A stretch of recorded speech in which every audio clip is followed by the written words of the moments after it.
Kucing ni ada 3 cara mitok. Yang pertama bunyi mana mitok nasi kita makan tadi. Yang kedua ialah dengan gesek kaki kita. Dia gesek tu bukan dia gatal, dia nak sikit makanan kita. Kita bodoh, kita dah tahu kala. Faham? Yang ketiga dia akan olok tangan. Dicuik. Ni sekolah kan, cuik.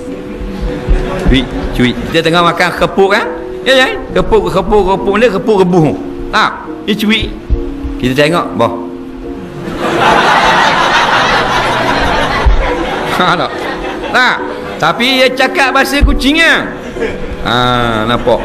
Tuhan atur dari azali dia, Tuhan tu. Pada hari tu Tuhan nak beri kita pahala atau tak embuh. Kita pun beri dia makan. Pahala besar kita. Bodoh tak nampak, dia terajang kucing. Hamba tu.